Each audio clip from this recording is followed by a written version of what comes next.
बंबई आने से पहले धर्म सिंह लुधियाना में एक अमेरिकन ड्रिलिंग कंपनी के साथ ट्यूबवेल्स लगाने का काम किया करते थे।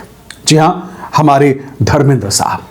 हीरो बनने का अरमान था, लेकिन डर था कि पिता कहीं उन पर गुस्सा ना हो। उनके पिता केवल किशन देओल स्कूल के हेडमास्टर थे और उन्हें टीचर बनाना चाहते थे। इसलिए उन्होंने अपनी दिल की बात सिर्फ अपनी मां सतवंत कौर से कही।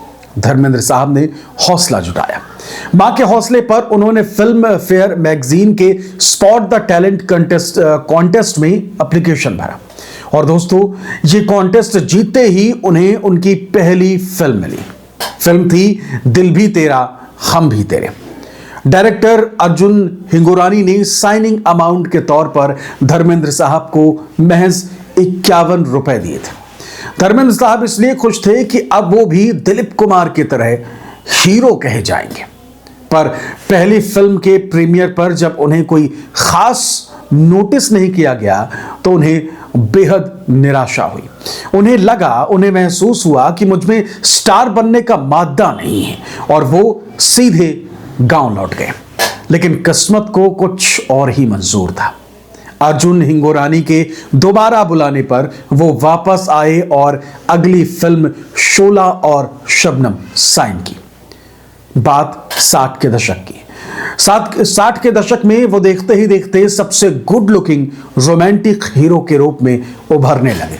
उन्होंने नूतन के साथ बंदनी की, माला सिन्हा के साथ अनपढ़, और फिर मीना कुमारी के साथ काजल जैसी फिल्में की जो बेहद ही हिट रही। यहीं से शुरू हुई मीना कुमारी के साथ धर्मेंद्र साहब की नजदीकियां। साल था 1964 का और मीना कुमारी अपने पति कमाल अमरोही से अलग रह रही थी। कहा जाता है कि स्ट्रगलिंग दौर में मीना कुमारी ने धर्मेंद्र साहब के पैर जमाने में बहुत ज्यादा मदद की। आज भी इसके किस्से मशहूर हैं। यह रिश्ता कई फिल्मों तक परवान चढ़ा। साल 1966 में पत्थर और फूल की जबरदस्त कामयाबी ने उन्हें इंडस्ट्री में बतौर स्टार स्थापित कर दिया था। या यूं कह लीजिए कि धर्मेंद्र साहब ने अपनी एक पोजीशन बरकरार रख ली। गरम धर्म के नाम से मशहूर धर्मेंद्र साहब का टॉवेल वाला फेमस सीन फिल्म थी प्यार ही प्यार। यह सीन बड़ा ही चर्चा में आया था, लेकिन वो सिर्फ मसाला हीरो नहीं थे। 1969 में ऋषिकेश मुखर्जी के फिल्म सत्यकाम में उनके किरदार ने हिंदी सिनेमा का पहला एंग्री यंग मैन भी उन्हें बना दिया। अमिताभ बच्चन एक तरफ और धर्मेंद्र साहब एक तरफ। जब उनके पिता को बेटे की कामयाबी का यकीन हुआ तो धर्मेंद्र ने माता पिता को बंबई बुला लिया। आज की मुंबई, पहले की बंबई। धर्मेंद्र के मुताबिक मां सतवंत कौर तो एक बार खुशी के मारे बेहोश होकर गिर पड़ी थी। बंबई में रहकर भी वो पंजाब से जुड़े रहे। इसी दौर में एक रात हल्की शराब पीने के बाद उन्हें पिता के पांव दबाने का ख्याल आया। मुंह फेर कर पिता के पांव दबाते रहे, और इसे देखकर पिता ने मजाक में कहा, अगर पीने के बाद तुझे मेरे पांव दबाने का ख्याल आता है तो तू रोज पिया कर। दशक आया 70 का। 70 के दशक की शुरुआत हो गई। धर्मेंद्र साहब को एक गम था। इतनी हिट फिल्में देने के बावजूद उन्हें कोई बड़ा अवार्ड जो है वो अब तक नहीं मिला था। स्टारडम की इस दौड़ में धर्मेंद्र साहब के करियर को मिला ड्रीम गर्ल का सहारा। साल था 1969 का। एक प्रीमियर पर 21 साल की हेमा मालिनी को देखकर धर्मेंद्र साहब उन पर फिदा हो गए। उन्होंने शशि कपूर से पंजाबी में कहा, यार ये कुड़ी वाकई चंगी है। हेमा ने यह बात समझ ली। धर्मेंद्र साहब को लगा था कि वो पंजाबी नहीं जानती होंगी। 1972 में सीता और गीता के साथ दोनों की जोड़ी जो है वो सुपर हिट साबित हो गई। और अब बात आई शोले फिल्म की। धर्मेंद्र गब्बर का रोल जो है वो करना चाहते थे, लेकिन रमेश सिप्पी ने शर्त रख दी कि अगर वो गब्बर बनेंगे तो वीरू का रोल संजीव कुमार को मिलेगा। धर्मेंद्र नहीं चाहते थे कि हेमा संजीव कुमार के नजदीक जाए, करीब जाए, भले ही फिल्मों के जरिए। इसलिए उन्होंने वीरू का रोल स्वीकार किया। शोले के सेट पर उनकी दीवानगी सभी लोग देख रहे थे, जग जाहिर थी। कहा जाता है कि वो हेमा के साथ ज्यादा देर रहने के लिए जानबूझकर जो सीन हुआ करते थे उसे रीटेक करवाया करते थे, जिसके लिए वो लाइटमैन को कभी 200 कभी 400 इस तरीके के रुपए दे दिया करते थे। ये कह लीजिए बतौर घूस। यहीं पर एक रात उन्होंने सेट पर शराब ना पीने का अपना नियम तोड़ दिया। टंकी वाले सीन में जान डालने के लिए उन्होंने रमेश सिप्पी के कहने पर शराब पी, क्योंकि तब तक वो शराब पीना छोड़ चुके थे। और आया होली का गाना, शोले का मशहूर गाना। इसे शूटिंग के दौरान धर्मेंद्र ने हिम्मत जुटाई और हेमा से पूछ लिया कि क्या तुम मुझे प्यार करती हो। हेमा का जवाब था, मैं प्यार उसी से करूंगी जिससे मैं शादी कर सकूं। और जब धर्मेंद्र ने जोर दिया तो हेमा ने भी कबूल कर लिया, कहा हाँ मैं भी तुमसे प्यार करती हूं। और यह सब हुआ जब शोले फिल्म का होली वाला जो गाना था वो शूट किया जा रहा था। इकरार के बाद मुश्किल थी पहली पत्नी को तलाक दिए बिना शादी करने की। हेमा का परिवार भी इसके खिलाफ था।